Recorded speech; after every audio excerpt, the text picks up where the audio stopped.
Hello வணக்கம். இது உங்கள் சிவி ஜோன். ஸோ எல்லோரும் எப்படி இருக்கீங்க?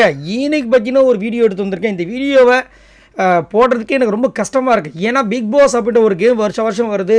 அதில் நிறைய பேருக்கு வந்துட்டு நிறைய பேர் சொல்ல முடியாது, ஒரு சில பேருக்கு வந்து பயங்கரமான உச்சிக்கு புகழில் போகிறாங்க, ஒரு சில பேர் வந்து செம்மடி வாங்குறாங்க. அந்த வரிசையில் பார்த்தீங்கன்னா இந்த சீசன் 4 வந்து நிறைய பேருக்கு வந்துட்டு அடி மேல் அடி விழுந்துட்டு தான் இருக்குது. ஆனாலும் எஸ்பெஷலி இந்த சீசன் 7 பார்த்தீங்கன்னா ஒரு சில பேருக்கு சரியான அடி, சரிங்களா?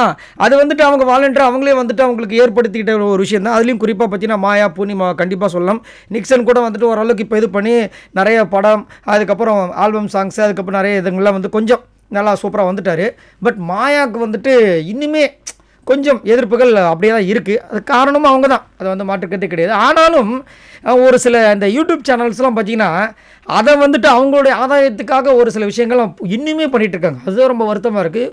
ஒரு பிரபல யூடியூப் சேனலில் பார்த்திங்கன்னா நம்ம Manikandan, so Bigg Boss season 7 ரன்னராக வந்த மணிச்சந்திரா, மணிகண்டன் சொல்லிட்டேன், மணிச்சந்திரா வந்துட்டு இன்டர்வியூ எடுக்கிறாங்க. அதில் வந்துட்டு ஒரு மீம்ஸ் காமிக்கிறாங்க.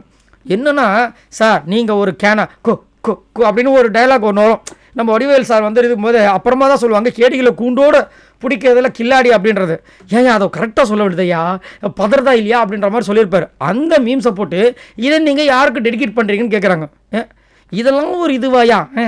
ஏன் ஒரு இன்டர்வியூனா வந்துட்டு கேட்குறதுக்கு கேள்வியே இல்லையா? நீங்களே இப்படி பண்ண எப்படி அப்படின்ற மாதிரி இருந்துச்சு. அதையும் அதை கேட்குறது ஒரு பெண், என்னத்தை சொல்கிறது? அதுலேயும் வந்து ஆப்போசிட்டில் பார்த்தீங்கன்னா நிறைய பெண் ரசிகர்கள் மணிச்சந்திராக்கு இருக்காங்க. அவங்க அங்கேருந்து மாயான்னு கத்துறாங்க.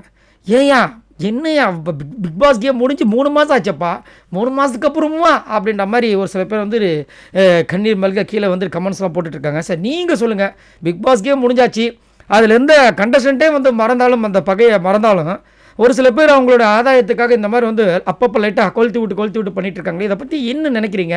இதெல்லாம் சரியா? என்ன கேட்டிங்கன்னா தவறு.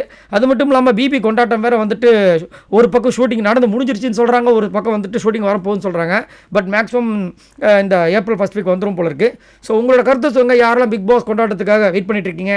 அது மட்டும் இல்லாமல் இந்த சீசன் 7 யாரோட ப்ரெசன்ஸ் வந்து இந்த வெள்ளித்திரையில் பார்க்கணுன்னு ஆசைப்பட்றீங்க? மறக்காமல் கமெண்ட்ஸ் பண்ணுங்கள். பாய் நண்பர்களே.